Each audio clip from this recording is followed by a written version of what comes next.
Okay, welcome back, creatures of the night, for the a very special June episode while recording in July of the Undertaker's gimmick matches with Randy Turco, my very best friend, fellow Undertaker enthusiast, and the only person that I would choose for this look back at Undertaker's gimmick matches, which I think we are coming up to a year if we have not already surpassed that doing this. But we have a very special episode today. Three Faces of Mankind matches. Um, Taking a look back at the Shark Cage match at Survivor Series 1996, a very random, no holds barred Raw match from 1996, and the main event, why you are all here, the look back at the infamous Hell in the Cell from King of the Ring 1998, just celebrating its 25th anniversary. And I don't know about you, Randy, but I don't think we can live up to the Mankind Undertaker watch along they just had on WWE YouTube. I don't think we can live up to that standard, but we will try our best. But welcome, Randy, and tell the audience, tell the creatures of the night, how you doing, how's everything been, and what's new in your world. Yeah, man, it's this is our June episode. As you said, it's being recorded on July 1st. So maybe it's June 31st. We can call it June 31st. Possibly. June 31st, we were set to go yesterday, but work days are hell sometimes, and some of us fall asleep on the BBC. And that was Stephen. Stephen fell asleep on the BBC. And he texted me and it was like, I think it was texted me and it was probably about 9 o'clock my time, which means it was like 10 o'clock your time. And to your credit, sir, you were ready to go. You're like, man, I fell asleep, totally on me. If you want to go, I will go. And I'm like, dude, we could go at 10 o'clock Eastern and go till 11:30, but it's later for you than it's later for me. And you were like, yeah, good call. Yeah, some days just harder than most, but we persevere, we push through, Yeah, and so we came to you on a Sunday last month. Last month was the first time we recorded on a Sunday, the day of our Lord of Darkness. And then today it's Saturday. Saturday night's all right for a fight, right? We can watch that's three fights actually today. So right. You got first we're not covering all the days of the week. not only that, look at we are gonna provide them two episodes in July then.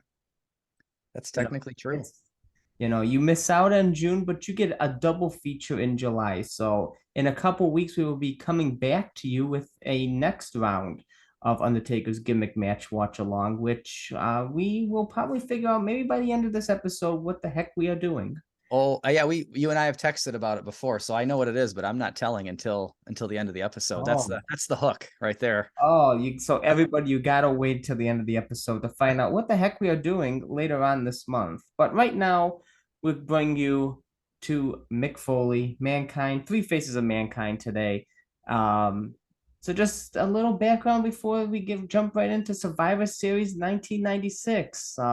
Undertaker, of course, feuding with Mankind ever since the night after WrestleMania 12. Right. Mankind making his grand debut, defeating The Undertaker at King of the Ring, and something that was supposed to be only one off. Undertaker's initially supposed to defeat Mankind at the King of the Ring. Well, Undertaker said, well, hang on, we think we can make something more out of this. And indeed they did. Not only did they go to King of the Ring, they went to SummerSlam with the Boiler Room Brawl. They went to the Buried Alive match. And then when Undertaker, although winning the match, ends up buried alive and being resurrected the same night, day of our Lord of Darkness. He is fully resurrected here at the Survivor Series, donning a new gimmick, new attire, and a very special entrance fitting of the Batman, who is all the rage in the 90s. So, anything you want to add before we jump right in? Monumental Night, Survivor Series 1996 at Madison Square Garden. I did notice as I was scrubbing through the pay-per-view, the like the lower third graphic with everybody's name as they come out down the aisle. has the Twin Towers with the Survivor Series logo. So that's a little ominous considering what happens 5 years later. Yeah. That was the night Bret Hart returned after that WrestleMania 12 loss to Shawn Michaels. And then the whole, I don't know if I'm going to leave WWF or not. And he decides to stay and he signs that gazillion-dollar contract, 20-year contract that Oh Vince my God. Who does he can't think honor. he is? 2019 Undertaker? The Rock debuts at this pay-per-view on this night. And then Psycho Sid would win the WWF title from Shawn Michaels just so he could lose it back to him at Wow. Rumble in San Antonio. So pretty big night. In addition to this match that we're going to cover, which I wanted to cover this. This was a personal, I don't want to say favorite of mine, but something I was after was to cover this. And I'm like, I don't know if you can count this as a gimmick match because the match itself is a regular match, but Paul Bearer is suspended above the ring in a shark cage. Number one, so he can't interfere. But number two, so if the Undertaker wins, there's incentive because he can get quote 5 minutes alone with Paul Bearer. And I don't know what that implies. Anything can happen in the WWF, but I'm guessing he's Right. gonna beat him up if That he gets shark cage 5 is minutes. pulling double duty, pulling heavy duty this night. Yes. Yeah. Yes. So I was glad that when you said like, yeah, man, that's a gimmick match. Totally. Let's shoehorn that in there. I was super Why not? glad because I definitely wanted to cover it. Yeah, and this match leads to, I think, the infamous Armageddon Rules match the following month against the Executioner. If that is ever a forgettable match, I don't know what is. Right. I So know we're gonna start probably. We have 3 matches tonight. We'll start at the bell ringing and skip all the pomp and circumstance. But I do want to mention that during the entrances, they Vince calls the shark cage a whale cage tonight. yes, I heard that. That was a good line. And as you mentioned, Undertaker's entrance is the Batman entrance. Of course, he died. Undertaker died at For the Buried second time, Alive. I think. Yeah, he's died a lot. He's like a cat, But so he dies at Buried Alive. He comes back in resurrected Batman form, and we're doing like the Sting entrance. Obviously, Owen Hart hasn't happened yet, so we're doing the repelling from the ceiling thing. And I always say that this is it is a Batman entrance for sure. He's got all leather. He looks like 1968 Elvis on the Comeback Show. He's got the bat wings, and I don't know how much of a Full House aficionado you are, Steven, but What? there was an episode where Uncle Jesse, and his band, the Rippers, were trying to be like hardcore because they wanted to make it Yes. in America as big as they were in Japan. And so he changes his name to Vulture. And at the Smash Club, he repels from the ceiling with bat wings and he's sticking his tongue out. And I'm like, that's the Undertaker at 1996 Survivor Series. That's exactly what that is. Undertaker must have been a Full House aficionado. I got to look it up. I got to see who came first, the chicken or the egg. Was it Uncle Jesse as Vulture or was Oh, it it the has to be. Undertaker? I Has to don't. be. I think Full House was over by 96. Yeah, I think you're right. I think the last season was like 97. So chances are Uncle Jesse as Vulture came first. Yeah, Undertaker, a secret Full House It aficionado. and I know you're a Batman guy, but it's so funny what the brain sees. Like you see that entrance and you're like Batman. I see that entrance and I'm like, that's Vulture That's from. Uncle Jesse. Well, actually, I was thinking of watching this Undertaker's entrance, and then we can skip the next ones. Sure. Okay. Because even maybe skip. We'll probably finish. We'll probably start the Hell in a Cell with Undertaker's entrance, since it leads right into him climbing the cage. Yeah. Right. So I'll probably watch this Undertaker's entrance. So actually, I am queued up at 29:22, just as the gong hits. Let me see. You know what? I'm on King of the Ring, which is not the right show. So Oh, oh. you know what? You button hooked me because I thought we were gonna do We thought we were gonna lead with the yes. And then Steven you pulled a Vince McMahon on me. Last minute changes, like it's Monday Night yes. Raw. I could cue it up. It's a lot easier on the iPad now that I've switched off of the TV. Oh, good. But yes, we are in 1996 Survivor Series. He is shoehorned in between two Batman movies, 1995's Batman Forever and 1997's Batman and Robin. So Undertaker definitely drawing inspiration from the 90s Batman Mania. Sidebar while I'm scrolling through Sidebar, my Survivor Series here. I know you are a little bit of a Batman expert. yes.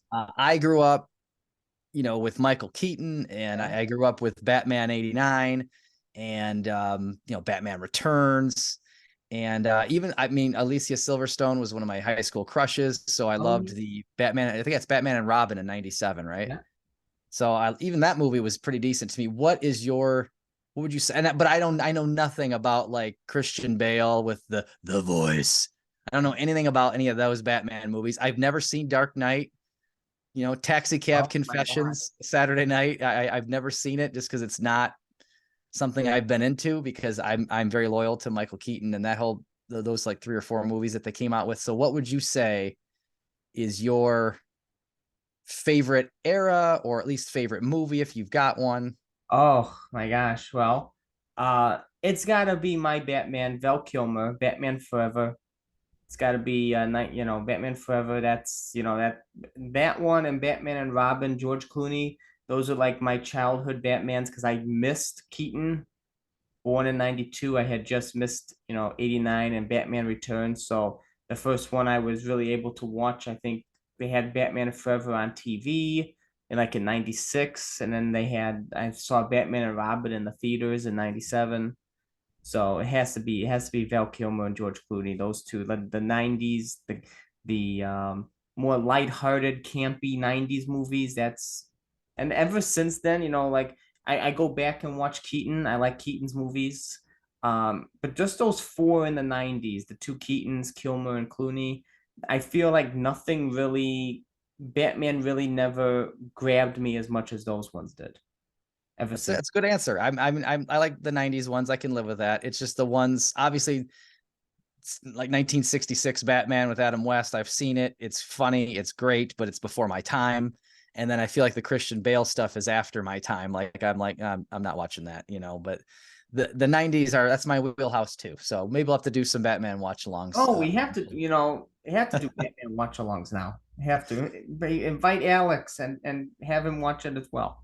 Yeah, yeah. What and Travis? I think Travis is the big Yes. over at Talking Taker. He's the big Batman guy. What's 29 minutes and how many seconds? 22.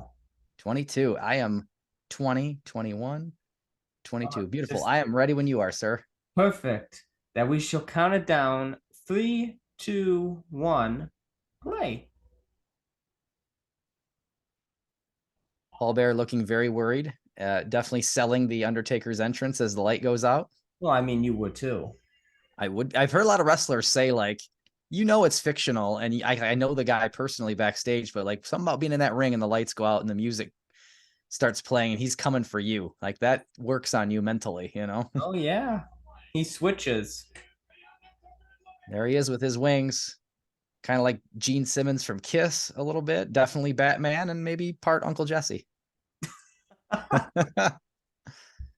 Yeah, we are doing a live Google here. Uncle Jesse is Vulture.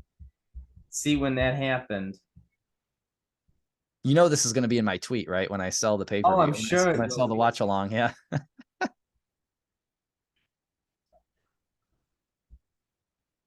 They've got good camera work here as they pan away. I mean, it's dark, but I mean, they pan away, looking at the crowd and all the lights, which these lights are, I guess, lighters in 1996. They're not cell Oh yeah. phones, but they are panning away from everybody as the Undertaker is getting, no doubt, detached from this zip line or whatever he was using to get from the roof or from the ceiling. There he is. And for the first time, Steven, all leather, like I said, 1968 comeback Elvis, but no gloves for the first time ever. And you'll notice, I'll try to see if I can see it again and Comeback point it out. Elvis. He like adjusts his gloves. Like he reaches for his gloves to adjust them a couple times throughout this match. It's just like habit. Yeah. And the only reason they get Paul Bearer, into the cage is the Undertaker intimidates him into the cage. He escapes the Undertaker by getting into the cage, and then Mankind jumps him, and the bell rings, and we're off. I mean, you got to have that visual of just Undertaker reaching into the bars. You got to have Right? that visual.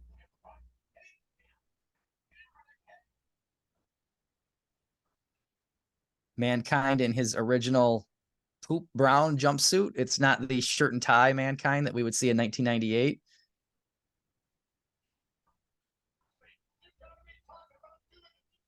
I think Vince does mention at some point during this match, hoping that there's no rain coming from above as this match Wow. progresses. So update it takes place season 5 episode 2 Matchmaker Michelle air date September 24th 1991. Oh my gosh, not even close. 5 years. Yeah. Then the only ascertainable explanation here is that the Undertaker is a fan of Full House, saw the episode, Of course. remembered it, and when one of his first big comebacks, he was like, you know what, Uncle Jesse, Culture. yes, Undertaker with a fireman's carry there. I mean, the man can wrestle without question, but he doesn't often break out the fireman's carry. Yeah. That's like you know Stone Cold Steve Austin. His MO is brawling and punching and kicking and stunning, and but then you see him do like actual wrestling moves in WCW against Ricky Steamboat, and you're like, who is this guy? You know? Undertaker extending the arm and doing a submission hold. Like what is this Undertaker? I love the psychology that he's pulling here, which is like, I'm gonna attack that mandible claw hand all night. So if it gets put on me, it's not gonna be as effective. I love it. Right.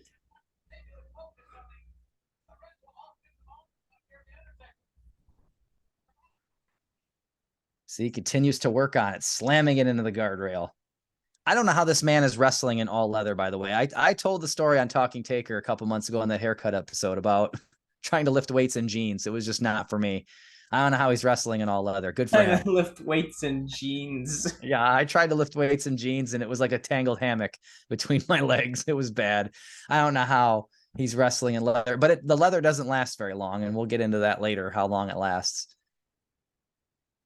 Yeah, he slammed it against the ring rope. Look at this. He's using the tag rope to tie it around the mandible claw fingers, almost like some people tie string around a wart to try to like cut off circulation to it. Great psychology here.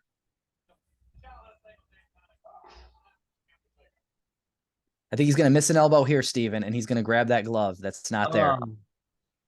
He's going to get up and grab that glove or adjust it. See, it ain't there. He's like reaching for a glove that's not there because this is his first match without it.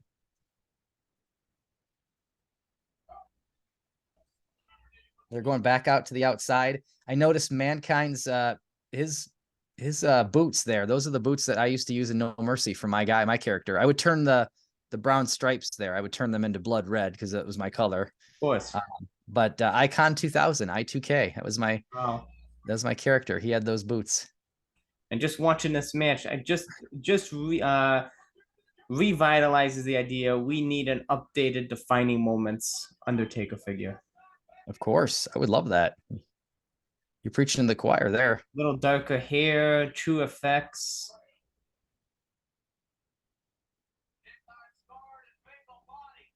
Going back into the ring, and he's still working on. Like instead of slamming his head into the turnbuckle, he slams his hand into the turnbuckle. Low blow. Is this the debut of the teardrop? I feel like it is. Yes, it is. The teardrop debut match. Oh my god. That's why I wanted to cover this today, right here. He has it for a whole year, I believe. Nice little Adam Page dive there by Mankind. Oh yes, the Adam Page dive. Yes. Made famous in 1996. You know, Mick Foley always, they talk about like, oh, nobody's had success against the Undertaker like this guy, and it's always like, oh, okay, they say that about everybody, but Mick Foley probably is the most legitimate out of all those people. Like you were saying at the top, he beat him at King of the Ring, he beat him at SummerSlam, and he didn't beat him again. So Mick says he's about 2-98 against the Undertaker, but that's actually pretty good when you consider everybody else's record against the Undertaker. And he didn't beat him at Buried Alive, but he kind of got the last laugh actually burying him alive. So that wasn't a win, but it kind of was. But he's had a hell of a record in this initial feud here with the company. Yeah.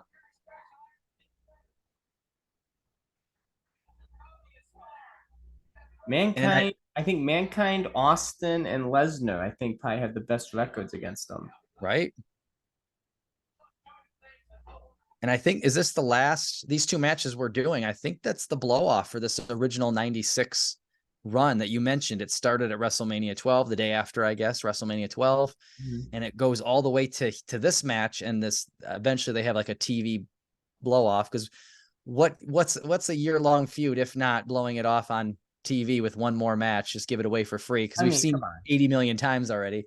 Um, yeah, I think these are the last two matches of this original little run that they have together. They'll meet up in 97 once, they'll meet up in 98 and tag team stuff, and obviously in the Hell in a Cell.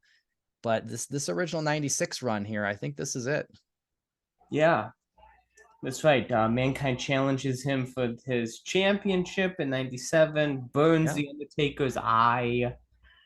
So naturally, the pay-per-view has to be Revenge of the Taker. Yes, they Mick talked about on his podcast. He's like, he always, I think a couple times in his career, he's been the first challenger for the new champion. So with Undertaker in 97, Stone Cold in 98, he was the Yeah. first guy. And he always felt like that was an honor. Like we need to give it this very big match to somebody that can take care of our new champion and make him look good. And they always turned to Mick, and he felt like that was flattery. Well, as he should.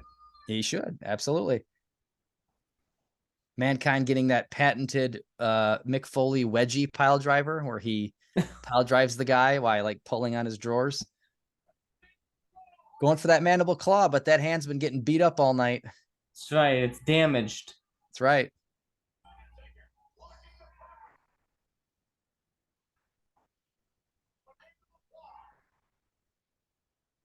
Oh, Undertaker's going for that choke slam. Big meaty pop. Oh, nope. Just kidding. Reverse.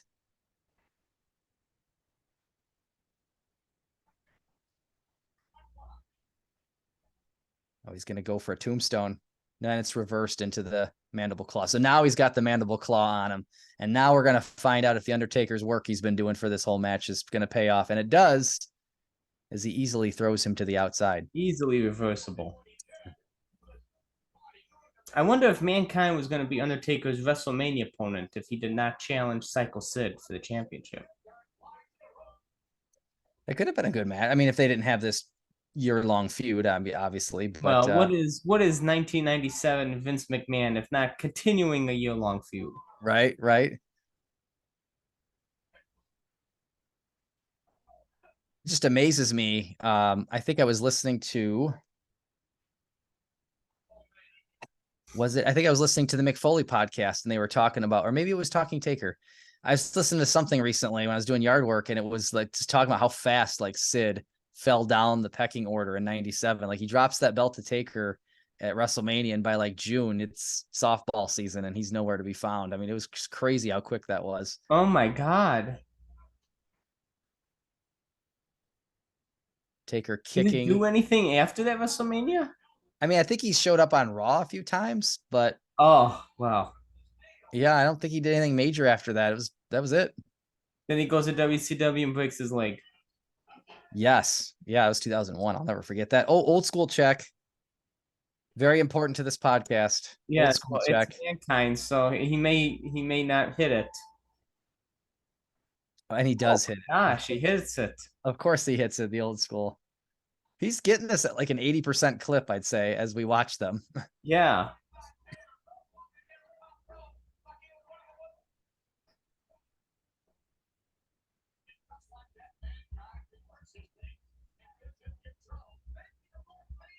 Nice little neck breaker there by Mankind. And now he's in full control, but he's like, this is the weirdest thing. Like, none of these guys are Randy Savage, right? And like, he's going to go to the top rope on the Undertaker. And not only Who's that, the furthest away top rope, right, right. Yeah. not the one closest. No, this one's in Staten Island. And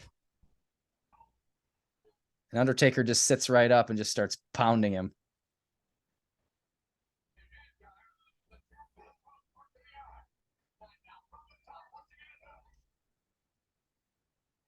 A very young, very skinny Mike Chioda.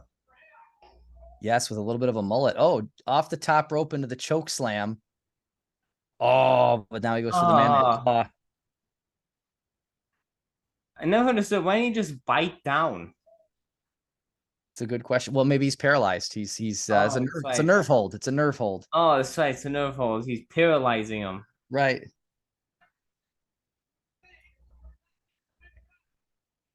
But it has been damaged all night, as JR just pointed out. JR does make reference to the teardrop, by the way. He does say at some point in this match, he says he's got some sort of marking under his right eye. So they do talk about the teardrop. Some sort of marking. Yeah, Did which somebody throw a pregnancy test inside the ring? uh, I called it a prison shank, but I like pregnancy test better. I like that better. A prison shank. And I don't know if did Paul toss it from the shark cage or did it fall out of like Mankind's pants, but The world may never know. now the mystery is who's pregnant in this match. Is it the It's gotta Undertaker, be Paul Bearer.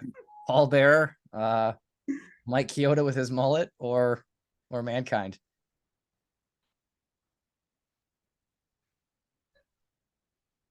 Undertaker deciding that this mandible claw is not as effective as it usually is, and he's starting to take her up.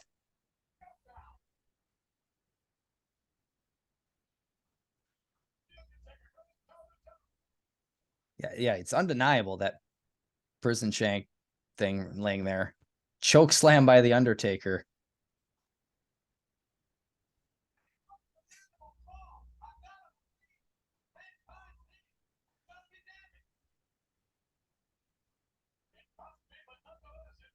Undertaker sitting up.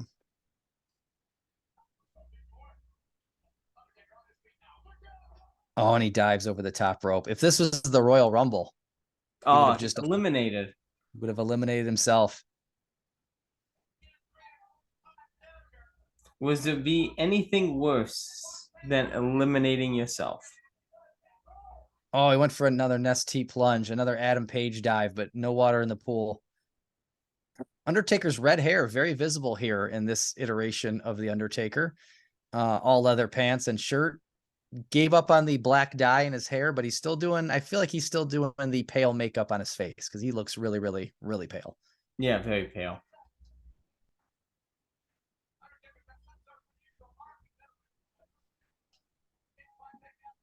And this match, Steven, I just got back into wrestling in the month prior. So I don't know if I've ever told the story, but going around the horn in my room, I could get the pay-per-view channels.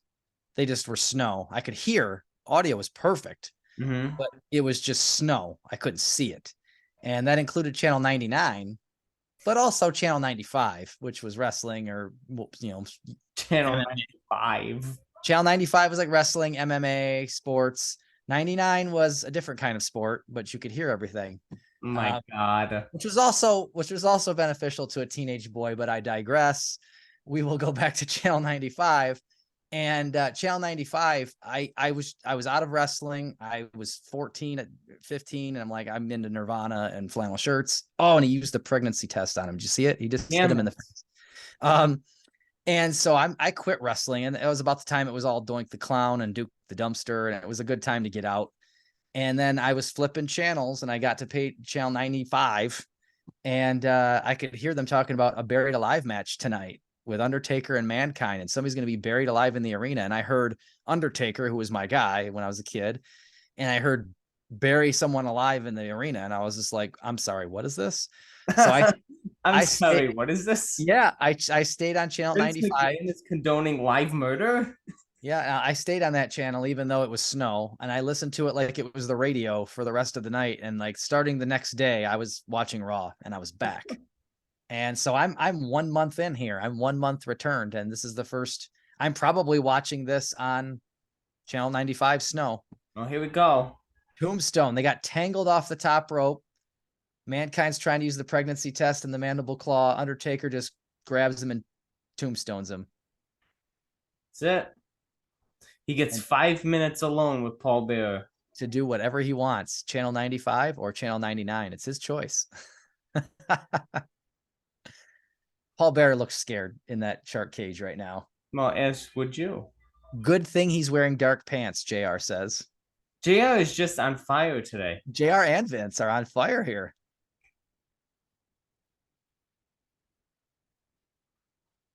There he goes. Good thing he's wearing a dark pair of pants.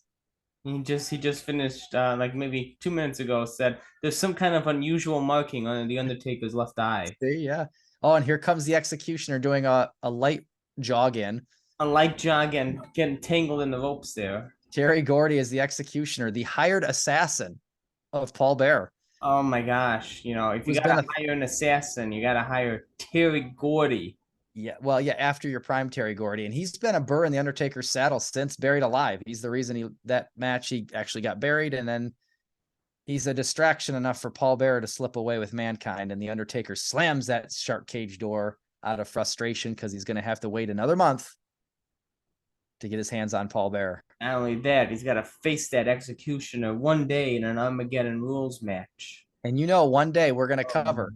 It's a gimmick match. We're going to cover that Armageddon rules match one day. oh, yes, we have to. But luckily, that day is not today. That day is not today. So Because Oh, go ahead. no, you go ahead. As I say, the Undertaker is off to face Executioner, as you said. He'll be in the Royal Rumble 97. He'll be in the Final Four when they replay it in February. And then he does face Sid and beat him for his second world title at WrestleMania 13. Mankind is going to tag with Vader for the tag team titles at WrestleMania 13, but he's going to lose to Owen and Davey Boy Smith. I mean, like you said, he's going to be Taker's first challenger in April of 97. Revenge of the Taker, the first pay-per-view named after a superstar. There was a promo that Rock did in right before Rock Bottom, In Your House Rock Bottom 99, I want to say, 98. 98. And Rock was like, it's the first pay-per-view named after a wrestler, Rock Bottom. And I was like standing in my living room going, BS. Revenge of the Taker, That's right. 1997. I call shenanigans on that. Rock So through your history. Come on. yeah. So that's where these guys are going in the near to future. But where we're going is 3 weeks after this event. Right to Monday Night Raw. For a random Raw match. And this match was kind of suggested by Alex Dorio of Talking Taker fame. And Alex, I don't know how in the hell you remembered a random match from Raw. Like, I know that you've covered every Taker match and feud since 2017 when you and Travis started doing this, but how you and I were texting about, I think Alex suggested you guys going to do something for Hell in a Cell 25th anniversary, and we're like, yeah, we should do that for June with a couple other Mankind matches.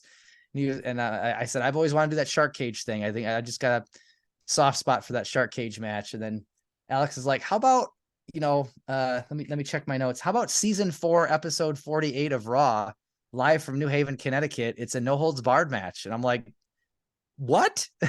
Like, Live from New Haven, Connecticut. how do you remember that? Yeah. Because where else will you have a no holds barred match than New Haven, Connecticut? Right. It's the mean streets of New Haven. The betrayal and the burial and the rebirth, as it's dubbed. I'm going to tell you where I'm at. I'm going to cue it up. Queued up at 37:10. You tell me if that's where you want to be. Season 4, episode 48. So this is December 9th. So we just watched Survivor Series 96 on November 17th, 1996, 7 days after my 16th birthday. Ooh. And now this is 3 weeks later, I would say. Yeah, 3 weeks later on December 9th, 1996, from the mean streets of New Haven. The show highlights at the top of Raw and before the match are of their entire 1996 feud. So it's kind of giving you the impression that we're blowing it off here, folks. We've made all the money we can make out of the original Undertaker Mankind feud as they stand right now. Characters always shift and change, so we could come back later. But as of now, we're done with it. And this is sort of the blow off to the original feud, as we talked about. That's been going since the night after WrestleMania 12. So March or April through December. I mean, it's a good chunk of 96 for the Undertaker is Mankind, but it was a good feud. Yeah. I mean, besides Mankind, who else in that latter half of 96 did you feud with besides Goldust? Right. It was just Goldust and Mankind for the most part. Yeah. And I will note before we hit play that this is, as far as I'm aware, this is at least the TV finale of the 1968 Elvis comeback leather costume. This is the end. He wore it at Survivor Series to debut it. He wore it the day after Survivor Series on Raw. And he missed Raw for a week or two because it's Thanksgiving and Raw's like an hour long at the time. So they're not going to get everybody on every week. And the Undertaker's a special attraction. And he wears it today in this match here with Mankind on 12/9/96. And then he's kind of off the next couple Raws because we're getting towards Christmas.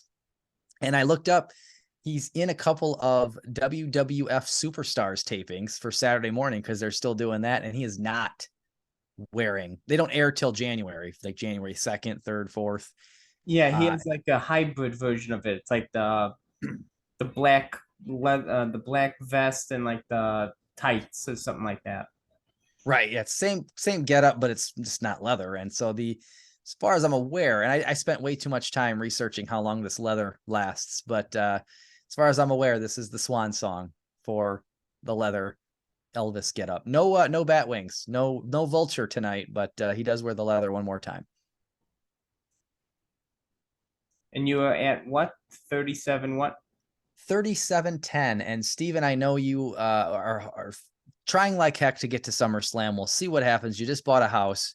But if you do get to SummerSlam, if there is an Undertaker show, I hope that your question for The Undertaker is, how was it wrestling in leather in 1996? I hope that's your question.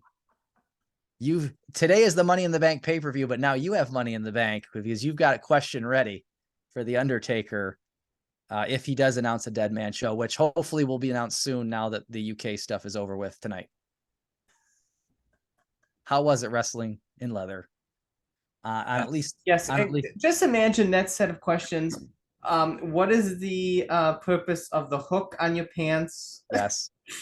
in the American Badass? Why did you sometimes hit your leg and raise your arm and sometimes not?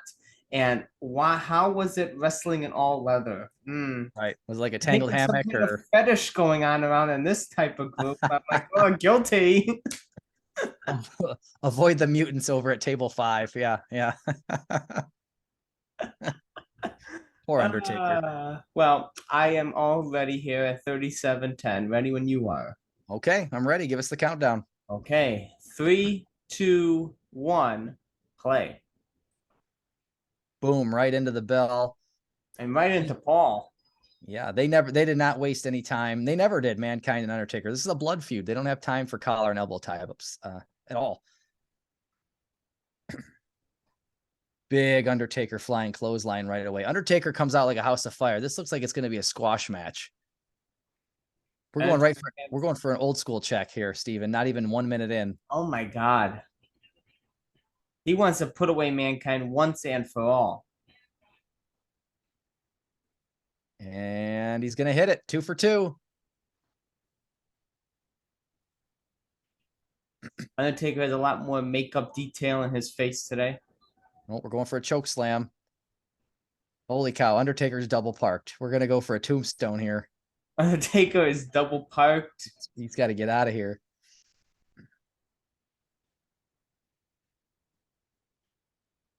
This looks like it's going to be a squash. Earl Hebner's ready to count the 3. And here comes that damn executioner. We had him at Buried Alive. We had him at Survivor Series. We have him tonight. The Undertaker's got to chase him off. He just needs that Armageddon rules match. And now we're going to go into a commercial break because it's Raw for WWE The Music Volume 1, Full Metal, the album, which I still have, as you know. Of course, as I know. It's available at Kmart if you wanted to go pick it up. Oh, and now I've actually got Me too. Peacock ad, so now we have to talk for 60 seconds about something else. I did notice.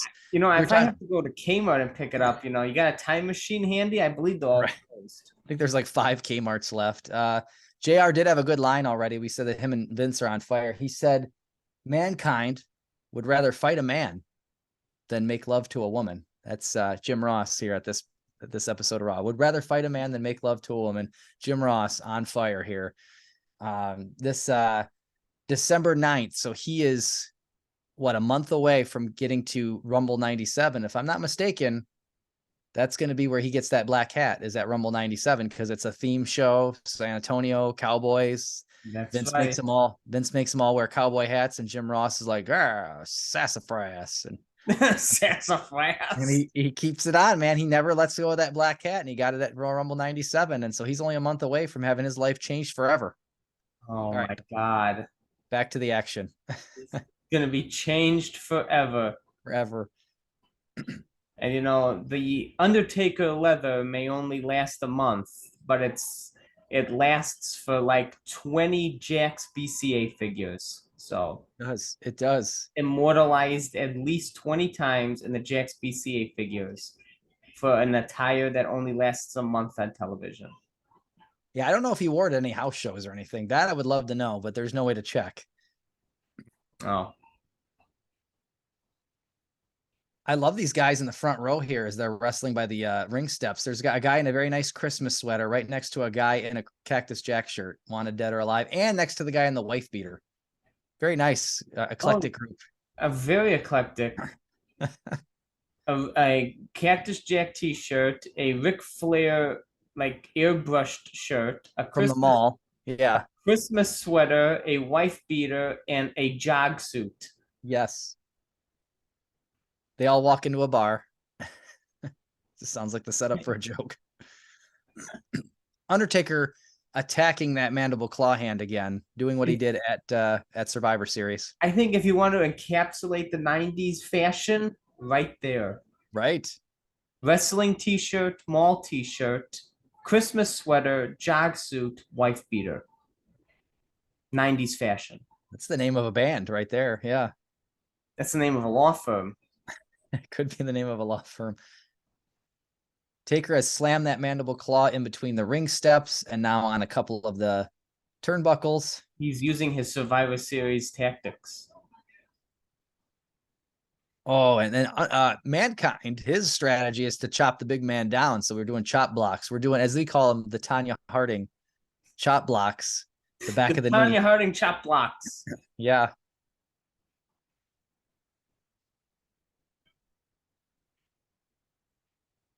They didn't really mention it or cover it, but yeah, Mankind obviously used that executioner run in and the commercial break to reverse his fortune because he was about done before that. Of course. That commercial break, you got to be quick on that. Right? There's the Armageddon Rules match. Yeah, they're pumping up the pay-per-view. It's not Armageddon. I'm so used to Armageddon, the pay-per-view in December. This is December's pay-per-view, but it's in your house. It's time. It's time. It's Vader time. Was Vader even on this show? Who knows? He might be. Is that where he challenges for the title? I don't know. John, let's check. In your house time. Live Googling. Oh my gosh. Twice in one episode. In your house, it's time. Undertaker The getting name of the show is taken from Vader's catchphrase, indicating that he was originally scheduled to have a high-profile match on the show, but due to injuries, he was absent from the event. I thought so. What's the pay-per-view? I think it's No Way Out 98, where he wrestles Kane and then he gets beaten and on the way back up the ramp, he says, "I'm just a fat piece of shit." Do you remember that match? Like, I was like, Over the Edge 98. I was like, what? I thought as a fat piece of shit. I thought as a 17-year-old kid, I thought, oh, they're setting him up for this angle where he's going to lose a bunch of weight and he's going to come back at the end of the year and be like super skinny or something like that. And obviously that never happened. So I have no idea what they were trying to accomplish there. But take a look at this card. You got Flash Funk versus Leaf Cassidy. Wow. Owen Hart and the British Bulldog versus Fake Razor Ramon and Fake Diesel. Oh, Fake Razor and Diesel. Mark Miro versus Hunter Hearst Helmsley. The Undertaker versus the Executioner. Barn Burner. And Psycho Sid versus Bret Hart. It feels like the WWF should pay us $30 to watch that instead of the other way around. And not only that, you were attributed to 4 dark matches. If you were there, yeah. Rocky Maivia versus Salvatore Sincere. Oh, Sal Sincere, Tom Brandy. Baracus versus Dr. X.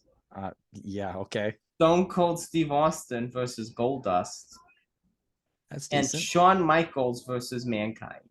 Wow. So you're showing up for those two last dark matches, maybe. Yeah, What? And seeing the Undertaker's entrance, probably. That's about yeah. it. And not only that, the Undertaker Executioner match goes a whopping 11:32.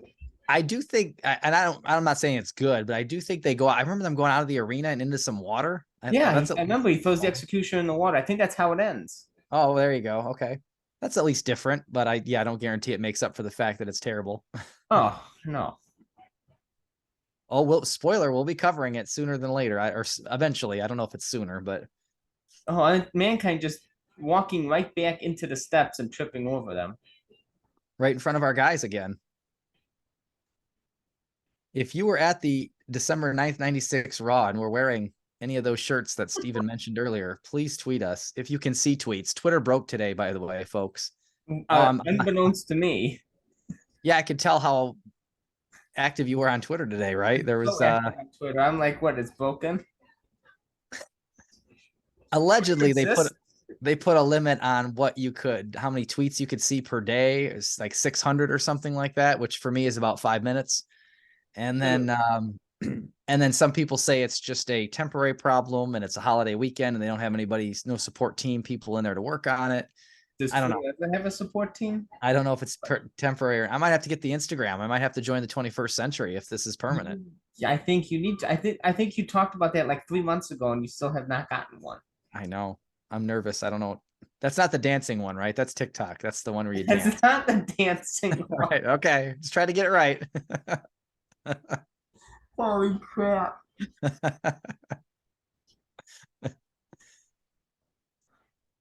Did you get another ad, by the way? Me too. I am. Yeah, 2 seconds left. Sorry, folks. We don't pay for the premium Pay for premium. Peacock. Yeah. Now we are getting a commercial for It's Time as we go back to the match here. Presented by Karate Fighters. Oh, Karate Fighters. So terrible.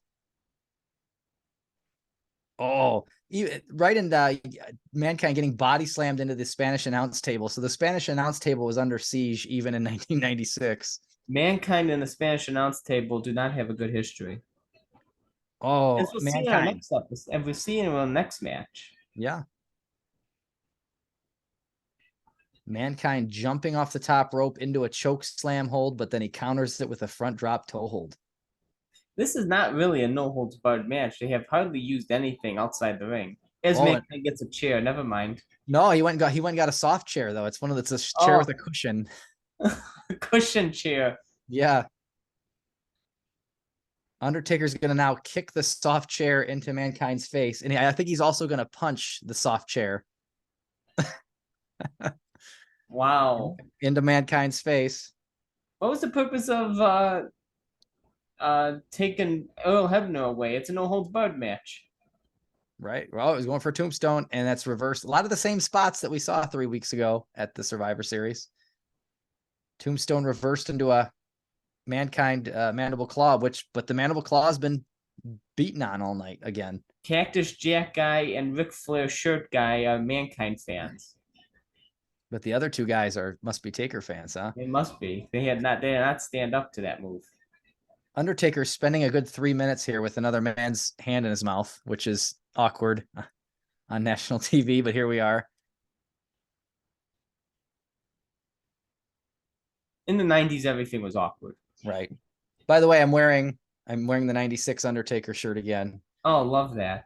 Probably my favorite Undertaker shirt of the ones that I have, actually, but although this is like a 3XL, which is the problem. Yeah, literally, you're like swimming in it, Randy. I know. I need some other people. I need some friends to come over or something. This is too big of a shirt for one guy. Have that actually like maybe mended. Maybe they can make that smaller. Sure. Yeah. Some of my shirts I've actually bought mediums or larges if I can find them, and then I'll sell my old one that's 35XL or whatever. Can you imagine having that? Whatever I was thinking, yeah. Well, there's a little kid in the front row with a shirt, with your shirt there, that he's swimming in as well. So that is probably like a large men's that he is wearing. Maybe he could trade me. If you are that kid and you still have the shirt, if you are that kid and you have that still large men's shirt, just hit up Randy and have a good trade. Undertaker limping. He's selling the limp, He's and selling it. The tombstone. he does a full 360 to tombstone him in front of the hard cam. Undertaker, always a consummate pro, as he pins Mankind. Yeah, it's Paul, over. Paul Bearer is shocked. And here comes, guess who? Oh, the That executioner. damn executioner. They should call him the interferer. Er, interferer.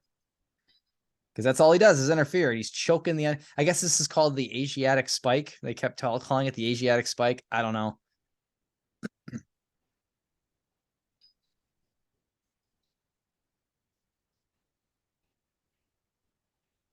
Mankind forever. And that's how we end this pay-per-view or this Monday Night Raw with him getting choked out. Now, before we go on to 98 in the main event, we got to talk toys in this era.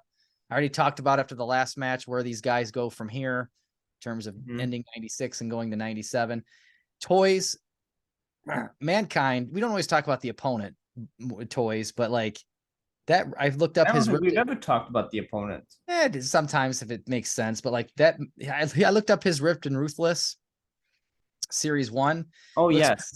pretty good for the brown jumpsuit Mankind, but also the Superstars line that they just released, the Superstars line, Walmart exclusive. That one's that's a pretty good representation. If you take the shirt off, he's a little bit more buff than the real A Mick little Foley, bit more probably. buff. Right. But if you leave the shirt on, I mean, that's a pretty good representation of brown Mankind also. But more importantly, the Undertaker, and this is what I was texting with you and Alex about earlier. We were texting about some of the vintage toy stores that we plan on maybe visiting at SummerSlam in and around the Detroit area if Steven is able to come. Everybody feel free to tweet pressure on Steven to come to SummerSlam. He just bought a house. It's tough, I know. But SummerSlam's been a plan for months to meet all of us meeting in person. We've all got plane tickets. Steven's got a SummerSlam ticket like we do. Put the pressure on everybody at Collect Up Dead. Oh my God. Yeah, I will. Hashtag go to SummerSlam. But I'm kind of in it for both of these figures for the Undertaker just because they're unique shapes and I had them as a kid and I don't have them anymore. Shapes. Ooh, which I ones are they? I sold them off, I think, in my early 20s, and I was like, yeah, it's time to get rid of some of this crap. And I look back on that now and I'm like, oh, huge mistake. It is the 1997 Heroes of Wrestling 9-inch leather. That's the leather Undertaker that he's doing the Shakespeare pose, and he falls over easily unless you put the stand that comes with it under his one leg. Yeah. And so that's like you said, he wears this leather for 3 days at TV. Yeah. And he gets this Heroes of Wrestling 1997 9-incher and the 1997 14-inch talking taker, not the podcast talking taker, the figure with the button on the back shoulder. These 14 inches. It's the biggest Undertaker I can ever remember having. And you press the button. And this is, luckily, it's a battery that you can change with a screwdriver with the back panel out of his back. It's not like the plush ones that are screwed once the battery dies. So you could change the battery on him. But he says like, face your worst nightmare. You cannot kill what is already dead. And he says like 3 or 4 different things if you hit that button. And I'm like, I would love, and they're not out of reach. If you look for them on the Edward Bay website, The Edward Bay. On Edward Bay, courtesy of Edward Bay, I think the 9-inch Heroes of Wrestling is in the 20s, like $24, You $26. should just get a collection of the leather pirate Undertaker. I think those are the two. You gotta have those two. You gotta have the Ripped and Ruthless. Oh yeah, the Ripped and Ruthless. You gotta have a Jax BCA, probably the Buried Alive version with the cape. Sure. You gotta have the little ringmaster. Yes, I remember that little guy. Yeah. I think I had that too. So I wouldn't pass on that if I saw that. If we go to any of these toy shops, and I say we because you'll be there, but I wouldn't pass on any of those if I found those in person. And so I'm kind of waiting to see if I see them in person. But I think the only one that's expensive, if you want to call it that, and it's probably nothing compared to what you're buying, the 14-inch talking taker that has the button that speaks, I think it's like $50 or $45 or 40. It's like in that area. It's not, I think when I it's got him, I think I spent like 30 or not $30 to $40 on him. yeah, it's not out of reach like $500. And it's like, well, that's never happening, but I think both of these are in reach, but I think I'm going to hold off unless somebody posts it for a great deal, like, oh, $20. I mean, obviously I'm going to jump on it, but otherwise I think I'm going to hold off till we're in Detroit. Maybe I'll get lucky. Get lucky with figures and find them. I'm married, folks. Just saying. He's married, folks. Right, right. Uh, Uh, yeah, you gotta get all the leather pirate Undertaker figures. You gotta get that defining moments if you don't already have it. I do not have a defining moments, See, but aren't those way out in outer space, like for price or no? I have not checked them in a while. Well, because you have no need to, because you have it all. I'll just come to your house and take yours. Sure, just come to my house and take mine. I'm gonna come help you move, and then you'll notice a lot of your shit isn't gonna make it to the new place. What happened to that tote? I don't know. I I got that when that first came out in like what was that? Like 2011. I think I got it at Toys R Us. Wow. While we're doing taxi cab confessions on Saturday night here, I can remember our Toys R Us closing in my Minneapolis area, our suburb, and I went in there and they had that Undertaker box set that's got like purple Yeah, box and like 5 Undertakers. mine too. I had my hands on it and it was $20. Oh my God, why didn't you buy it? And I did not buy because I thought I'm gonna leave this here. I'll come back in the next week or two as they as they have to keep lowering the price because they've got to get rid of this shit. I was playing like the waiting game. I'm like, I'm gonna get it for 10. Like what? And now you see it online and it's just an outer space. I mean, it's like $200. And I'm like, Yeah, that was the exactly. dumbest move ever. I remember our Toys R Us. I think the original price was like 50, and that was right near when they were closing. I think that came out like end of 2017, and they were closing like May of 2018. That was Right. like right there when they were closing. And I think I picked it up for like $30. Yeah. It was just before I think I got back into collecting, like just before. So I was very on the fence about it. And I was like, And I if think it's, my Toys R Us, I think it dropped to like 16. I think I picked up a second one at 16. oh my gosh. Well, if you need to get rid of one of those, if there's just too much clutter at your new place, I am a subscriber to Steven Box. I don't know Yes, if I'm that's right. There is a lot of things I have duplicates of, so I know who to hit up first. You and Alex. right. That's right. Yeah. We'll definitely help you find homes for those, even for a small Steven price. Box. Yes, Yeah. that's right. Cool, man. So let's do it. We got the main event. The main event is the The main event, the Hell in a 25th Cell. anniversary of the most infamous Hell in the Cell match that WWE has ever produced. Recently, Mankind and The Undertaker sat down together to rewatch this match, share memories and everything, which we cannot compare to that watch along that they put together. Oh my But gosh. When that dropped, I was so glad to see it, but I was also like, no, because I was thinking Steven, you're Steven. Alex and Travis did it 5 years ago. And I'm like, well, okay, they did it 5 years ago. That's at least 5 years ago, but like at least nobody else is doing a watch along of this like we are this week. And then they drop Mick Foley and the Undertaker doing one. I'm like, I okay, know, can't compete with that.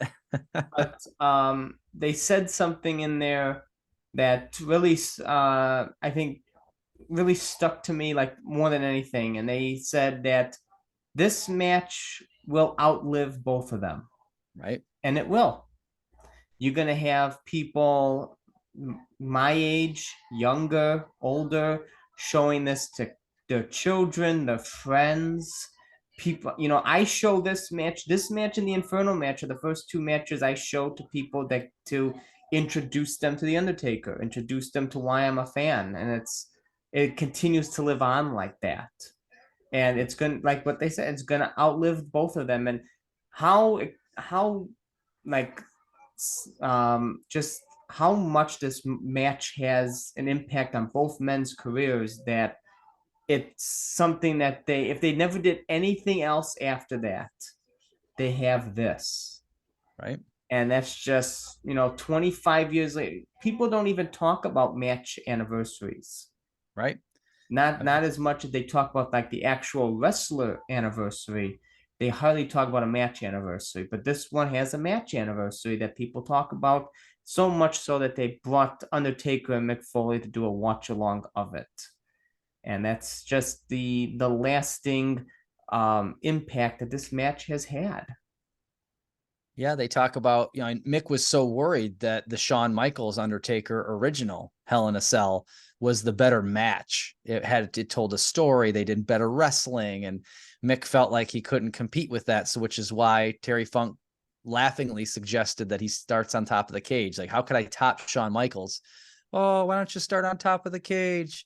That was my Terry Funk. And then so Mankind, Mick Foley kind of ran with it and said, yeah, I'm going to, because that's the only way I can top Shawn Michaels. But you're right.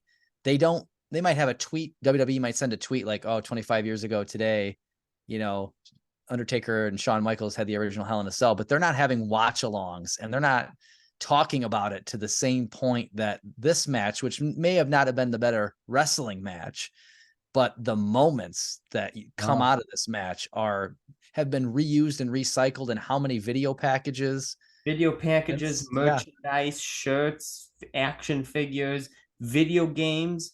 On right. multiple video games, SmackDown versus Raw 2006, WWE 13, you have to relive this match.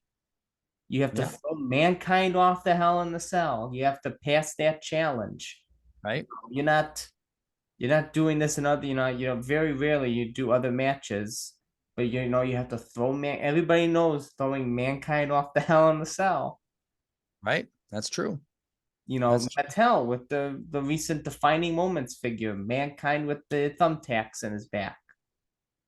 Right. Does that one have you? We're bearing the lead here because we do toys last, but doesn't that have the alternate head with the Yes, with tooth the in the nose? yeah, That's amazing. yeah, and it's just you see the only when they talk about the Shawn Michaels match, they talk about Kane's debut. That's what they show. But the Mankind match, they show basically the match. And that's, Mankind he set out to do what he did, and he topped Shawn Michaels' match. Right. And I talked about how I had gotten back into wrestling in their original feud in October of 96. And I'm glad I got back on when I did, because it seemed like the Attitude Era was just starting to kind of hit the runway and start to lift off. As I got back in, I was like, oh, what a great time to get back in. And Oh, what a time to be alive. 97, yeah, 97 steadily was amazing. And then 98 was even better. And I was watching this as it happened because of that. And I think by September of 98, I'm going to my first Raw, the Zamboni Raw, which I'm contractually obligated to remind everybody I was there Yes. when it comes What a up. But raw. like, What a raw. that's only a couple months after this. So I'm so glad I got back into wrestling when I did in October of 96, thanks to these two guys, Mankind and The Undertaker. Oh, man, you had the Zamboni, and then you had Undertaker and Kane crippling McMahon. I did. Yeah. Wow, what a time to be alive. All day as a senior, I'm telling everybody I'm going to Raw tonight. They're going to give, they had the pay-per-view the night before with the double pin. They're going to decide who is actually the champion. It's not Steve. It's one of the other two. And I'm like, they're going to give the Undertaker the championship when I'm there. And that did not happen, but it was a pretty good show anyway. Yeah, it was. Well, are you ready to watch the most infamous Hell in the Cell match ever? I am queued up, by the way, at 151.31, which is him standing. Obviously, Mick Foley's already on top of the cell, and Undertaker is walking up to it wearing his Batman-like cape from 98 that he's going to take off and eventually start climbing the fence. Okay, hang on. Let me get And 151.31. this match was kind of cold, right? Like, they had their 96 feud that ended at our last match from Raw. Mm-hmm. They did hook up once in 97 for Revenge of the Taker, as we've been saying. And then 98, they've just really been doing some tag stuff because, Mankind and Kane are tag champs. Yes. Undertaker wins this first tag belts with Steve Austin. We covered that in our Undertaker Championship Wins series. Check that out in the archives. It's in the archives for sure. And so like it's this kind of comes out of nowhere, like that it's supposed to be. I guess I heard it was supposed to possibly be Steve and Mankind working this show, but somehow, some way, it got changed, and here we are. It's the Undertaker and Mankind, kind of cold out of nowhere. I think they did on the 615 Raw. They did have Mankind and Kane team up against Stone Cold and the Undertaker in the actual second official Hell in the Cell on Raw, That's right. uh, which we will get to eventually. And it ended in a no contest with the Undertaker attacking Paul Bearer. Mhm. And then I think Mankind was just signed to defend his team's honor against the Undertaker. You know, Paul Bearer and Kane and Mankind are all kind of in a stable together. So here we go. Yeah, because the month prior at the month actually after this at Fully Loaded, Undertaker and Stone Cold win the tag team belts from Kane and Mankind. Was So that it's was that almost, our first watch along? I think it was. First ever watch along, like memories. I mean, And like her. so I think this is just like prior to putting Undertaker and Austin as a team, they split them, put them against two people that would become tag team champions, and Undertaker goes with Mankind because he already is coming off the thing with Kane, so not don't continue the Kane thing. There it is. There you go. So 51-31. I am ready to rock and roll. How about you? Before you hit play, I just got to ask one question. I know that very famously you did not come into wrestling or the Undertaker until you saw Steve get hung on Undertaker's symbol. He wasn't crucified. That's religious. Oh, that's He was, symbolic. It's symbolic. but and that doesn't happen until the end of 90, like December of 98 going into 99. So Right. you were technically not around for this in real time. So do you remember, instead of asking you where were you when you watched this when it happened, you weren't watching it, but where were you when you first heard of this or saw this eventually? Do you remember? Yes, I saw it when on the Phenom VHS tape. Oh, that's right. I got into Undertaker December of '98. Um, after seeing him put Austin on his symbol because it's symbolic, it's not a crucifixion. Right. So then in like '99, I think that's when the VHS tape came out. I think it came out about March of '99, and then in that VHS tape, they talk about like from his '96 to his end of '98. And of course, this is a big part of the VHS tape. The biggest parts of the VHS tape is the feud with Kane and the Hell in the Cell match. And I was like, what the hell? Right. So, and I think that was like coming right before WrestleMania. And WrestleMania had a Hell in a Cell match with Big Boss Man. I'm like, oh my God, he's going to throw him off too. I can't wait. Wah wah, sad trombone. But But he hung him symbolically.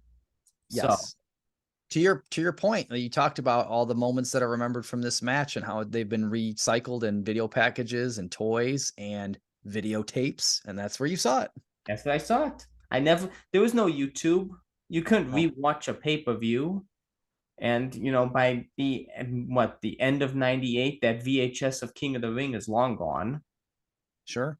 So yeah, thank God for the Undertaker Phenom VHS tape, or I would have never seen this until much, much later.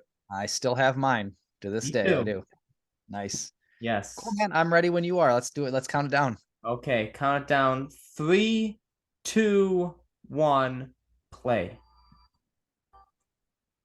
Undertaker slowly stripping down, not in leather, unlike the other two matches tonight. And the Undertaker, who fought Mick Foley for 10 days, like let's not start on the cage. Let's not go up to the top. Undertaker finally giving in and going up to the top. Like he had a choice at this point. He's already up there. Right. Mick talked about in that YouTube watch along, like the whole time he's standing on the ceiling of this cage waiting for Undertaker's entrance. He's like, how do I get down and not look like a wuss and ruin my career? Like Because he got up, everybody looks like ants. right. He got up there and was like, oh my God, this is way too high. Like this is bad decision, bad decision. Right. You could start to see this top of this mesh fence ceiling is not very stable. It's ready to give any second. There's random like zip ties flying everywhere as they walk. Mankind's using a chair 4 seconds into this match. Where is this match going that a chair is already being used 4 seconds in and is nowhere near the peak of this match? They walk here, and I think they almost fall through. Can you imagine if that would have Oh, happened? I'm sure they're built a little better now, but holy cow, this is bad. Just random zip ties everywhere. Random Mankind, zip ties. he's going for a suplex here, and the Undertaker shuts that shit down right away. Yeah, he said that on the YouTube thing. He's like, "There's no way I'm letting you suplex me on this ceiling." Yes. And here we go. Boom. Just Can throws him you through. imagine? Just there it goes. Wow. And as a kid, I celebrated. I was watching this match and I was like, the Undertaker is just kicking his ass. This is like him versus Kurt Angle at Fully Loaded 2000. This is a squash. And then now, as I've gotten older, I'm like, this is all Mick Foley giving his body to his art. The Undertaker didn't have to do a whole lot this evening, but it's all Mick putting himself through just the ringer to entertain those fans. Undertaker saying that he is right now having an out of body experience. Did say that, Just yeah. seeing himself just standing there over him. And I love how we don't know if Mick is dead or paralyzed. We have no idea the extent of his injuries, but they are going to replay this sumbitch. Oh yeah. They don't care. I just, Vince is in the back saying, "Replay that 10 times, pal." And they talked about how Can you nobody knew imagine just outside of, being there? Can you just imagine just being there in that moment? oh my gosh. And he's halfway under the guardrail and you're in the first row and he gets thrown at you, you know? And they talked about nobody knew. So like Vince knew, Undertaker knew, Mankind knew. So like Hugo Savinovich is sitting there at this Spanish announce table as Mick Foley just gets thrown at him, you know? His light flashing before his eyes. Right. Like what a moment to say for the next rest of your life. If you had to be in any match, I was at the Undertaker Mankind Hell in the Cell match. Right. I was there live. I was there live. Mick Foley's kind of thinking, well, at least the worst part of my night is over. And Oh yeah. that unfortunately is not Yeah. true. I'm not gonna go through the cell again. No. And they eventually have to, like, Undertaker's just standing on this cage and he's like, what do I do now? I can't, do I jump off? Do I climb Oh down? yeah, Like, just walk, just kill you, just commit suicide live on TV, Undertaker. so they don't know what to do. So they just keep showing it over and over again. This guy could be paralyzed. And they just keep showing it, the replay over and over again. They're eventually going to lift the cage because they've got to get the stretcher through. So the Undertaker's going to get lifted even further in the air.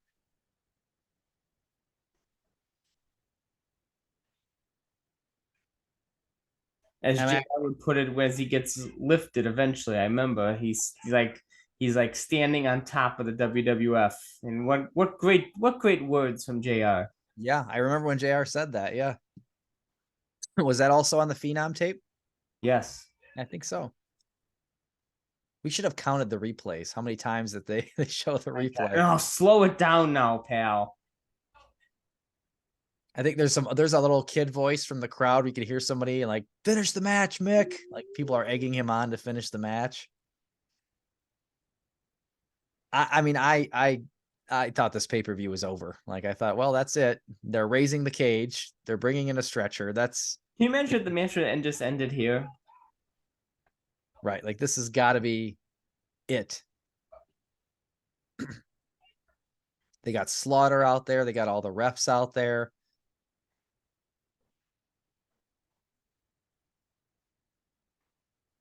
And I mean, like they talked about, I think Mick talked about on his podcast with Conrad Thompson that like Conrad was like, how did you know when to turn your body? Like, so you didn't hit the monitors, and he was like, well, we didn't want to remove the monitors. We didn't want to give it away what we were going to do. And well, how did you know when to turn your body in the middle of the air? So you would land back first, and between the two monitors. And he's like, I didn't know. I just told him to throw me, and he literally winged it and Just was totally. so lucky. So lucky. I mean, you could have Can you fallen imagine just falling on the monitors and just paralyzing your back? or falling on the announcers or getting thrown in the first row. Who knows, onto some people. And they are wheeling Mick Foley out. It really couldn't have gone any better than it did. Right. I don't know if you replayed it 100 times, if it would have went that well ever again. There's the Undertaker with his pre-existing broken ankle standing on top of the WWF. That's a 15-foot high steel cage, and then he's lifted up probably 6, 7, 8 more feet. And they've got Mick Foley now in the, he's got his mask off. So he took his mask off. Now he's like a human being, right? He's not Mankind anymore. He's Mick Foley, this human. And they take him out in the middle of the aisle and they stop. So he must have told him, like, I can get back in there. The Lord of Darkness has sent mankind perpetually in permanent darkness. Right.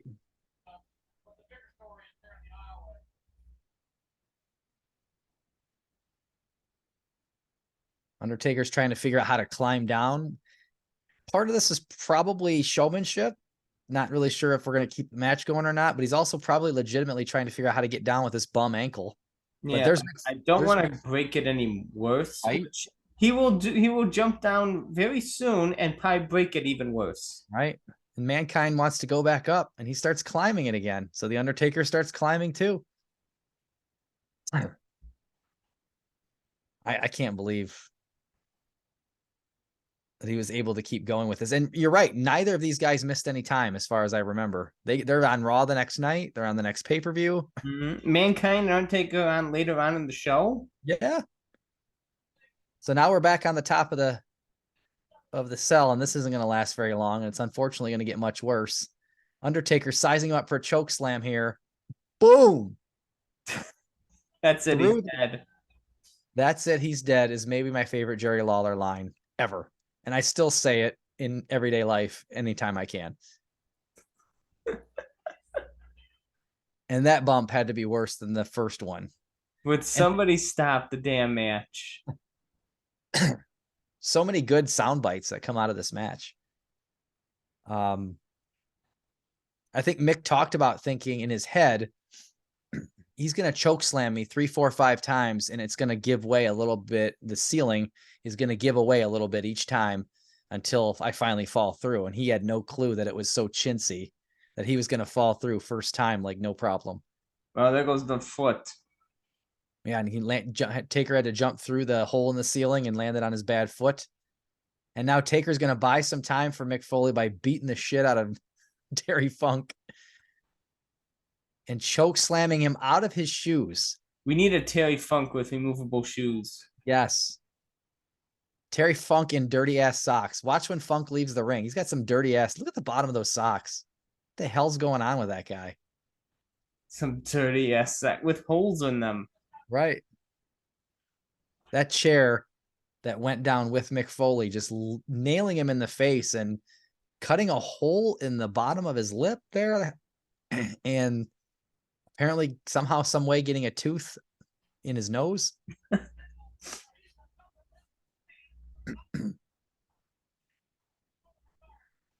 Shoes, hats, chairs, all in the ring. Taker's got Mick Foley has just went over the cell, through the cell. Undertaker has a torn shirt. So far, that's his damage. It's a torn shirt and an even worse broken ankle. Right? Yeah. And we're gonna do an old school check here, Steven. Believe it or not, after all this carnage, we're gonna do an old school check. 2 for 2 tonight.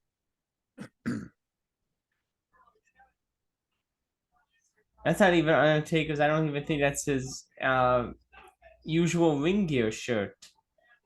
And they, of all evenings, Mankind is able to stop the old school.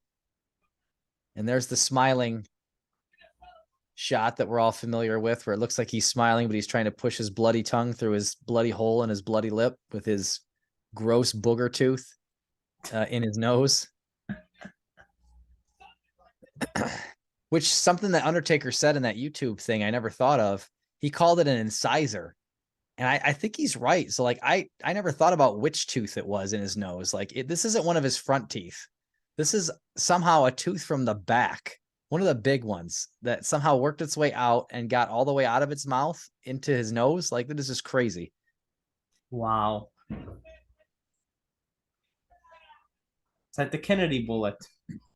The magic bullet theory. Yes, I am familiar, sir. Yeah, I know you are. Cardboard JFK right there above my finger right there.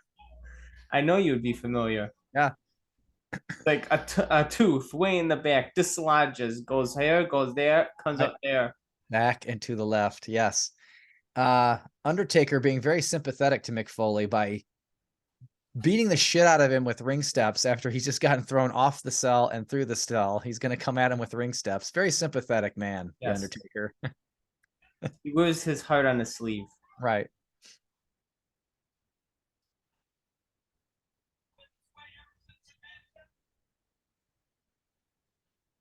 And I don't remember. I mean, Undertaker's killing him right now with these right-handers. Best pure striker in the game. I don't know if you've heard that before, but Many times. Mankind gets more offense here than I remember in this match. I remember being a straight up squash, but he does get some offense in here. Oh, Taker diving from between the top rope and middle rope, and he got nothing but the mesh fence on the outside.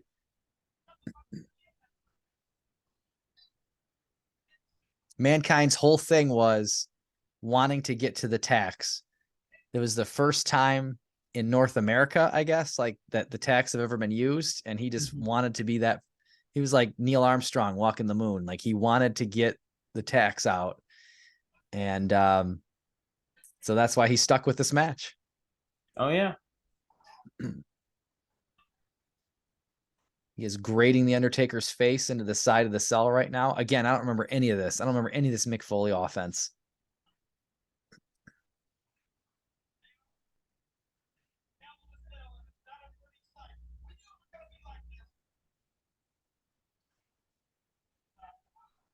So much Mick Foley offense. He's JR saying hell is in Pittsburgh tonight as they come back into the ring, and he's going to do that Mick Foley wedgie pile driver that we talked about earlier. Giving him a wedgie and a pile driver onto the chair. And like Mick goes for a cover and gets a 2 count. Like I don't remember any of that. Taker bleeding. All Mick Foley's been through, and he's not bleeding on his face. Undertaker's bleeding. Right. Mick's he's bleeding internally. I'm sure. Well, oh yeah, I'm sure of it. Mick puts the chair on the Undertaker's face and gives him a Hulk Hogan stinky leg drop onto his face with the chair. Going for another cover. And a kick out. I don't remember that either. I don't know how many times I've seen this match. I've seen the replay of the spots, throwing him off the cell a million times, but oh sure. Watching the actual match, I don't know, maybe 5 or 6 times over the last 25 years. It's not like I watch it every Sunday, Double arm DDT. That's a Mick Foley signature right there.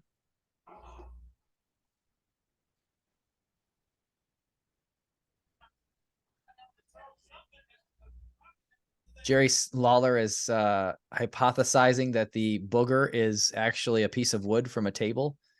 Hmm.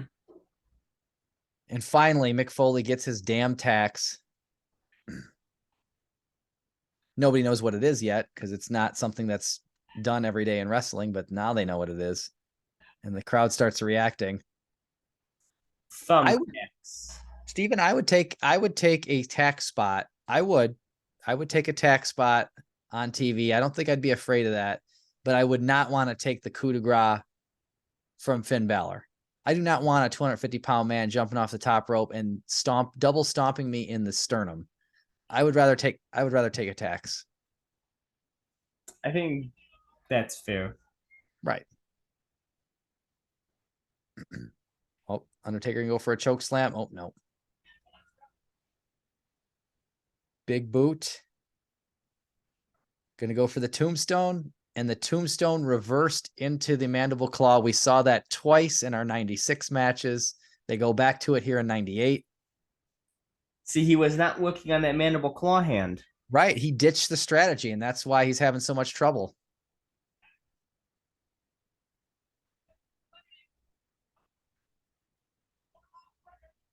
JR pumping up the Mankind win-loss record against Undertaker, which is about Pump it up, pump it up.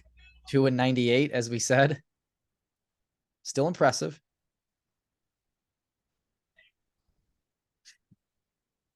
Tim Dwight is the I didn't realize that Tim White is the ref in this match, and his career ends in a Hell in a Cell in a few years. I think it was 2002. Yeah. Jericho Triple H, I think. Oh, Taker reversing the mandible claw into a, like, he's gonna, I don't know, he's giving him a piggyback ride, and he's gonna give him a backsplash into the tacks, but he can't see, so he kind of dumps him near the tacks, and then Mick rolls into them. And then Mick Foley says in that YouTube video, I didn't feel like I got enough tacks, so they called the audible, and he said, choke slam me into the tacks. And that's how this choke slam comes about. I thought that was pretty cool. Like, I didn't get enough of them. And he was obsessed with the tacks. I'm surprised he didn't have him tombstone him in him. Right there. Yep, right there. Direct hit on the tacks. There you go. You happy? Oh, Death and tax is stop it. right. And the Undertaker signaling for the end. Mercifully. That's what JR says. Mercifully, it's over here after this tombstone. It's not in the tax, but you know there's a couple strays over there. Oh.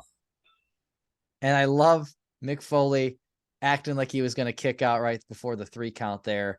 How the hell did they put on a whole match after that first spot? I'll never know. Yeah, I never know.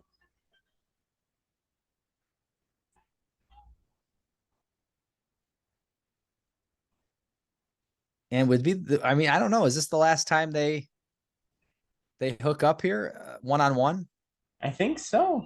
I mean, they do the tag team stuff, I think, with, you know, the tag team titles and stuff. They do all that, but like, I don't think that they ever come back. They don't ever circle back to Undertaker and Mankind. So kind of a good theme here. We buttoned up the 1996 original feud with those first 2 matches, and then this is their last ever match on TV or pay-per-view that I'm aware of anyway.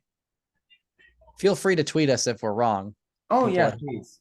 if you can see Twitter at all anymore at this point, but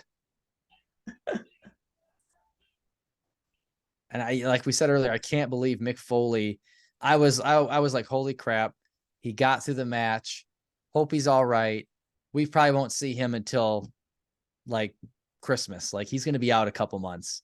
And this guy shows up, like you said, he does a run in later in the night in the Kane Stone Cold world title match, the first blood match. He does a run in, or I guess a limp in, and he comes back on Raw the next night, and he doesn't miss the July pay-per-view.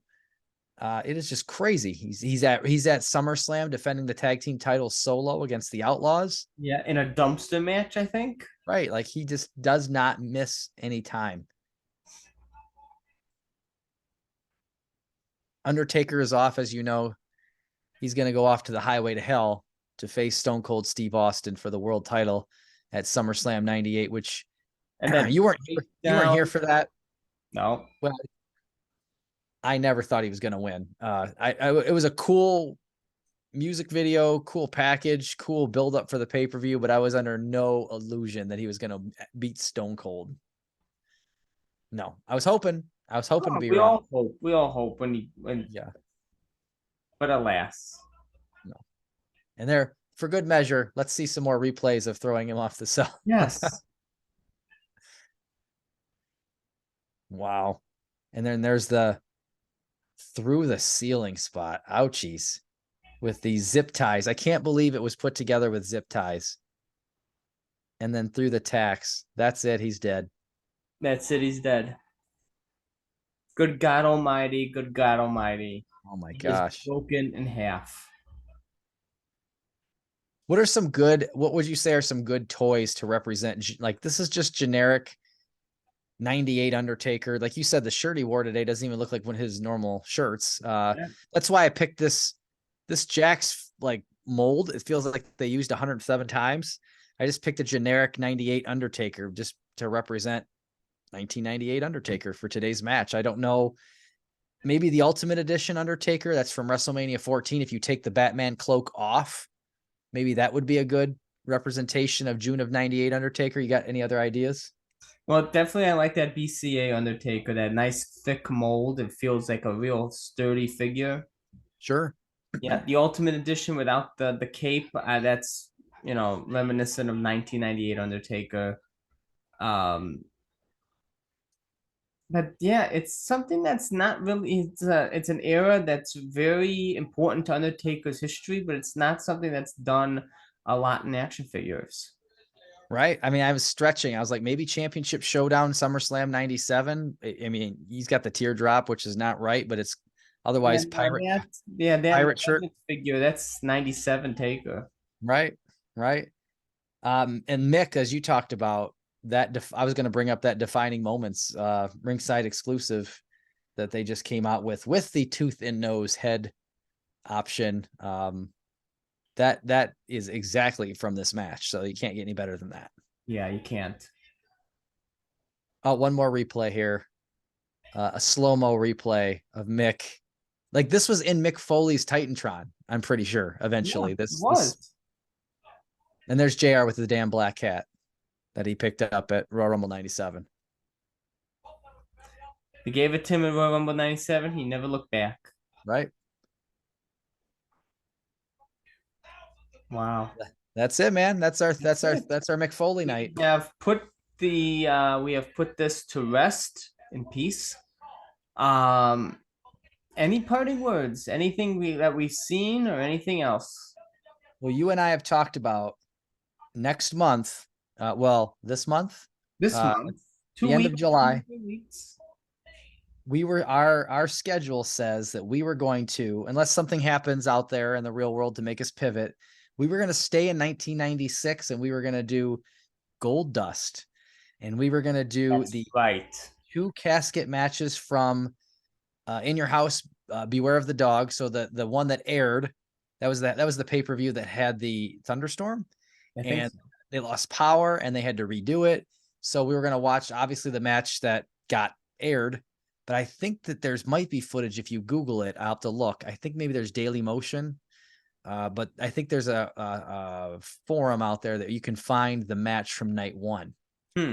So maybe we should watch. I was going to say we should watch both versions, and if we can find both versions, we'll watch both versions. And then they do have a final curtain match in September of 1996. Whatever the hell that is, we'll figure that out next month. Sounds like a rest in peace match rehashed. Pretty much, yeah. No holds barred kind of a thing. Yes. Well, I guess, that puts an end to our Three Faces of Foley triple threat watch along to commemorate the 25th anniversary week of the most infamous WWE match, most infamous Hell in the Cell match ever produced between The Undertaker and Mankind. Something that will outlive not only both men, outlive probably every wrestling fan ever. That this match will be continuously talked about until the end of time because it's just that iconic. And I I mean, really and could ask, you were saying? you and I, Stephen. Well, we now know that feeling because this podcast will live longer than you or I. That's right. Right, So now right. this podcast can enter into the annals of outliving so many people in this world. And just joining into again, just feeding into how immortal this match is, as another podcast, another watch along has entered into doing something that commemorates and reminisces about this match. And thank you, Randy, for joining me here today. Could ask for anybody else to be here to take a look back at perhaps the Undertaker's greatest gimmick match, the Hell in the Cell against Mankind. So make sure to follow Randy. on Twitter because he does not have an Instagram yet at Pokey's Little Dog, if it is even working at this moment. How about this? If Steven Zeman gets a flight and comes to SummerSlam, I will, at the Airbnb in Michigan, I will sign up for Instagram. He can Oh, watch me. He can help me. Steven Zeman will help me sign up for Instagram. If that's not content, I don't know what I is. don't know what is. Well, you have to, I will try my best and I will report back. All right. Sounds good. Pokey's Little Dog, where you can find all your updates on The Undertaker, real shitty B movie horror, and John F. Kennedy. And make sure to follow me on Twitter at CollectUpDead if it is even working at this moment. On Instagram at Collecting Deadman. Make sure to like, comment, and subscribe on this video. And we shall be back in 2 or 3 weeks' time with our next July episode, where we'll take a look back at Gold Dust. I know if that's not enough riveting stuff to get people back, I don't know what is. But we'll be back, same taker time, same taker channel. So we keep on rolling, baby. Thank you so much, Randy, for always being here and for never falling asleep when I do. Man, I wanted to today. I think my Fitbit says I have 22,000 steps today. I got up in the morning, hit the treadmill, went from treadmill to mowing the lawn to trimming the lawn to fertilizing the lawn. And then you got to like blow off the driveway. So all the grass clippings and all the fertilizers and on the driveway. So I had like 8 miles on my Fitbit, right? Like I am super proud of myself. So I'm all sweaty, I'm all drenched and gross. So I'll just close this episode by telling you and all of America or the world. I go upstairs to my shower and I'm peeling off all these clothes that are just sticking to me. I got the shower running. I'm going to get in, clean off and just lay down because I'm so tired after. And I see on my Fitbit, holy crap, 22,000 steps. Like that's a lot, you know? And so I'm like, I got to take a picture of this and send this to my wife. And like, I got to show her, like, I've kicked ass today. This is crazy. And you know, again, I peeled off all these clothes. I'm just getting ready to get in the shower. I'm in front of the bathroom counter. I snap a picture of standing up. I'm standing. I snap a picture of my Fitbit, send it to my wife. Like, wow, look at all these steps. I get in the shower. I have a good shower. I clean up. I come out. I'm drying off. And I pick up my phone and my wife texts me back and she's like, nice, but did you look below your wrist? And I'm like, what is she talking about? So I scroll back up to the picture and Steven, I inadvertently sent a D pic to my wife because I was nude getting ready to get in the shower and I took a picture of my wrist and my my Fitbit. That's how tired I was today, Steven. I inadvertently sent a D pic to my wife. And but I did not fall asleep. I still made it for this show tonight. That's how tired I was, but I'm still here because I get that excited talking about the Undertaker. Yes, you get that excited. I'm sure it showed in that photo as well. Right. And What better closer? and on those closing moments, we want to thank you for joining us for this episode. As we'll be back next time. Same taker time, same taker channel. And you never know what kind of pictures may show up in the meantime. Thank you for joining me here and make sure to like, comment, and subscribe and see you next time.